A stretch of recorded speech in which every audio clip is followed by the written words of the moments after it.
We reached another town towards morning, Demmin. At the end of the dead straight avenue, a massive church tower was silhouetted against the dim light of dawn.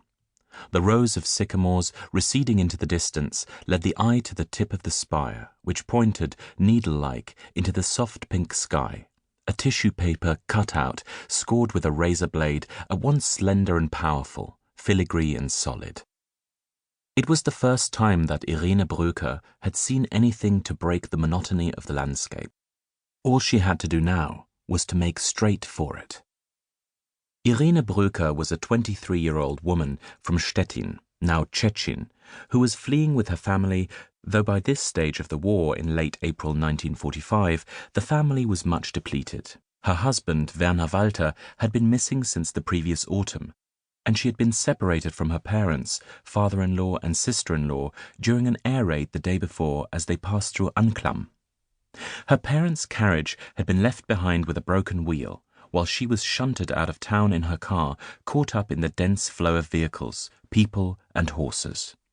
When she looked for her relatives later, she couldn't find them. Only little Holger, her 2-year-old son, was still with her. She was careful not to let him stray from her side.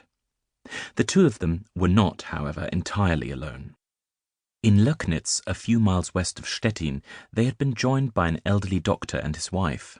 Like many women faced with hardship after a previously well-ordered life, Irene Brücker had developed remarkable coping skills. Not only the ability to put all her most vital emotions on ice, but also the art of finding allies in strangers. Dr. P, as Irene Brücker calls the doctor in her memoirs, was to be her greatest support in the days to come.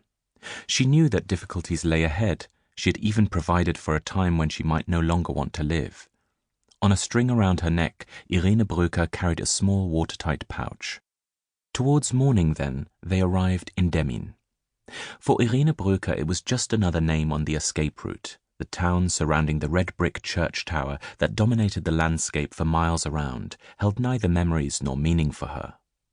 The end of her march lay much further west, beyond the reach of the Russian soldiers. The horrors of the winter trek, frosty nights and snowstorms on icy roads, were a thing of the past. The second half of April was marked by beautiful spring weather. The West Pomeranian countryside was burgeoning. A haze of young green covered the trees and fields. The days were warm, the nights mild. Apart from the occasional shower, there was no rain. But like so many others, Irene Brücker and the doctor and his wife had made only halting progress during the night. By the time they reached the eastern outskirts of Demmin that morning, they were worn out. We got stuck in a sandy track and had to abandon some luggage in order to get going again.